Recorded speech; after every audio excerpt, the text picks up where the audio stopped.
Thank you for the gift of life. Thank you for the good health, Jehovah God of glory. Abba Father, we pray that your presence will go together with us as we continue, Jehovah God, to fellowship, Jehovah God. This wonderful morning, we pray that you walk with us, O God. Remember our nation, our country, Kenya, in the name of Jesus Christ. Abba Father, we also remember our churches, Father. May you continue to be with us, Lord God of glory. For this we pray in Jesus' name. Amen. Amen. We are going to sing hymn number 7 as we welcome the preacher of today, who is our parish minister, Reverend Redemption. What a friend we have in Jesus.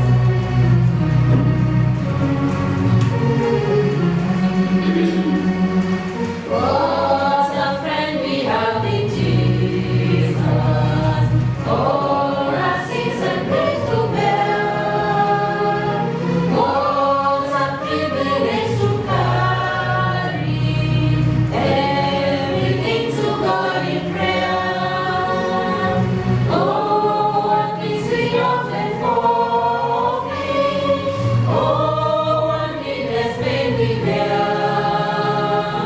Oh, because we do not carry everything to God in prayer.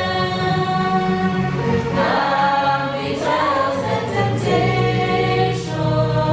Is there trouble anywhere?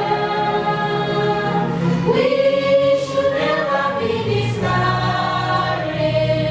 Take it to the Lord in prayer. God, we find our friends so faithful, who will all our sorrow share. Jesus knows our every weakness. Take it to the Lord in prayer. Are we weak and heavy laden? Come and be the Lord of fear. Precious Savior's here a refuge. Take it to the Lord in prayer. You, your friends, despise, forsake you. Take it to the Lord in prayer. His arms can take and shield you. You will find out comfort there. May be seated. I want to greet you again this morning in the name that is above all the other names, the name of our Lord and Savior Jesus Christ. I want to thank God because we are talking about Christ who is risen. We are talking about Christ who is the blessed hope of eternal glory. He has called us out of darkness into his marvelous light. He has called me out of darkness into the marvelous light. And we continue to thank him, we continue to thank God our Father who raised Christ from the dead. This morning, even before I get into the Word of God, I want to encourage us that the Lord is still with us, despite this coronavirus, despite the many challenges we are going through as a nation, and even as a world. I want to encourage us that the Lord is risen, and the Lord is with us, and the Lord will continue to be with us, because He has promised us in His Word that He will never leave us nor forsake us. So be encouraged that despite whatever that is going on, there is the Lord who is on my side, who is on your side. You will not perish. He will stand with you to the end. I want us to continue with what we were sharing last Sunday from the Gospel according to St. John, chapter 21, and I want us to read from verses 15 to 21. Let us read verse 15 going through to 21. It is what verses 15 says. The Gospel according to St. John, chapter 21, verse 15. When they had finished eating, Jesus said to Simon Peter, Simon, son of John, do you truly love me more than this? Yes, Lord, he said, you know that I love you. Jesus said, feed my lambs. Again Jesus said, Simon, son of John, do you truly love me? He answered, yes, Lord, you know that I love you. Jesus said, take care of my sheep. At that time, he said to him, Simon, son of John, do you love me? Peter was hurt because Jesus had asked him at that time, do you love me? He said, Lord, you know all things. You know that I love you. Jesus said, feed my sheep. I tell you the truth, when you were younger, you dressed yourself and went where you wanted. But when you are old, you stretch out your hand, and someone else will dress you and lead you where you do not want to go. Let us pray. We thank you for your word this morning, and our prayer is that the meditations of my heart and the words of my mouth will be acceptable before you, O God. Speak therefore to us, to every one of us who is listening and hearing and seeing. Lord, we ask that you will minister to all of us. In Jesus' name we pray. Amen. In our last Sunday preaching, we were talking about the breakfast where Christ fed his disciples who had gone out. And now remember that it was Peter who had led the disciples. So it is then after breakfast that Jesus speaks to Peter. And he tells him, he begins by asking him this question, Simon Peter, Simon, son of John, do you truly love me more than this? He is asked whether he really loves the Lord. You know, when he was moving out, perhaps it did not occur to him that the reason Christ was seeing him, that the reason Christ was seeing what he was doing, and then he is told, feed my sheep. And in other versions it will say, follow me, follow me.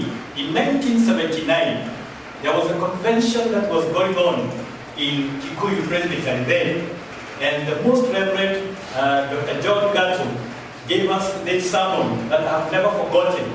And it was talking, saying, follow me, follow me. And I want us to ask ourselves this morning, what does it entail to follow Christ?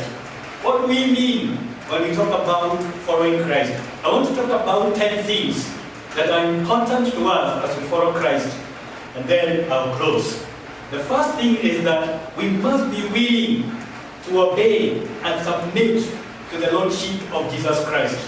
If you're not willing, if I'm not willing to obey, then, and also to submit, then I can never follow Christ. I can never follow him effectively. When you read the Gospel according to St. John chapter 14, verse 23, this is what it says, verse 23. He who does not love me, Jesus replied, if no one loves me, he will obey my teaching. My Father will love him, and we will come to him and make our home with him. So the question of obedience is paramount. Somewhere else in the book of 1 Samuel chapter 15, verse 23 again, we are told that obedience is better than sacrifice. Obedience is key to following Christ and willingness to obey. The second thing is that we must be prepared to endure hardship. That is carrying our own cross. There's no good Christian who will be like Christ that will not carry his cross. In fact, when ministers are being ordained, they are told that they take part of their persecution, part of their suffering.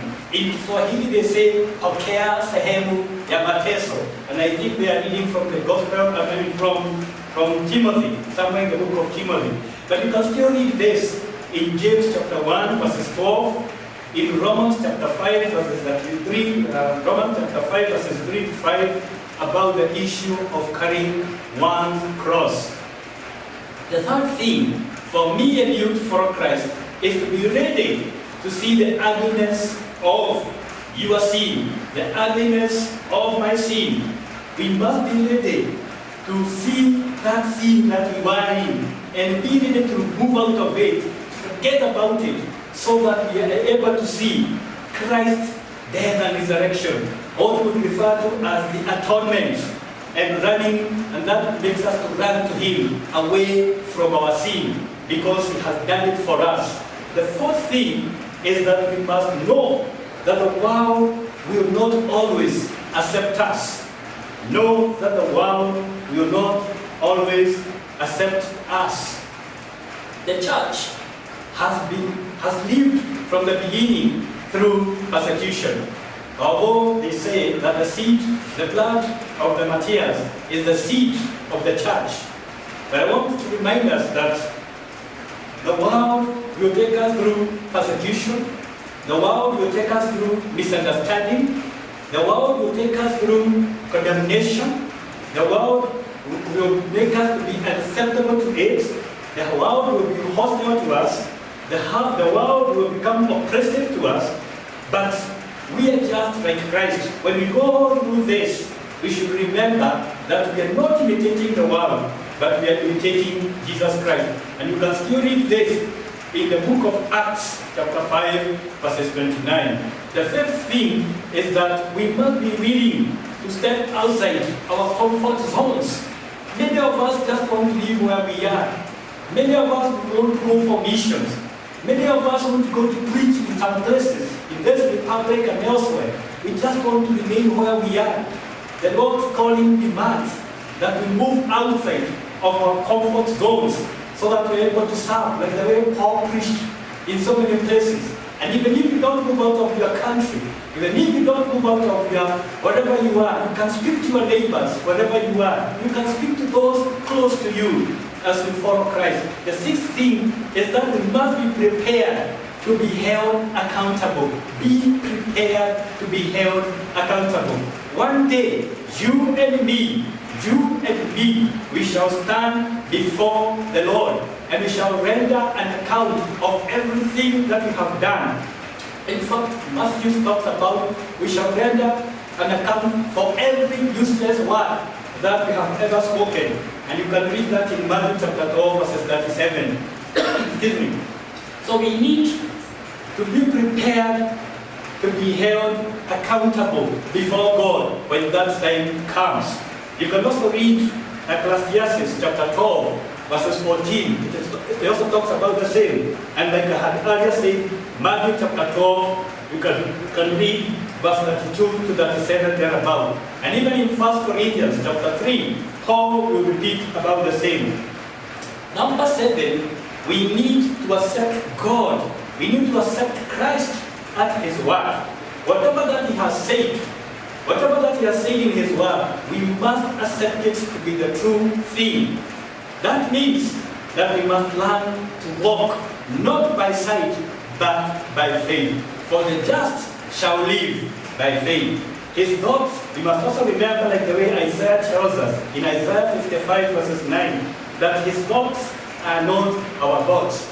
His ways are not like our ways. We must therefore accept Him at His word. If He says He is the Lord our healer, then we take Him as that word.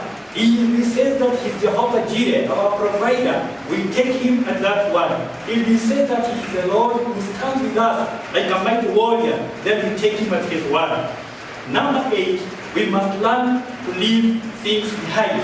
When you read Ephesians chapter 4, verses 17 to 24, you will see how Paul is calling us for a radical change. Leaving things behind means a call for a radical change. Remember, Paul himself was a criminal.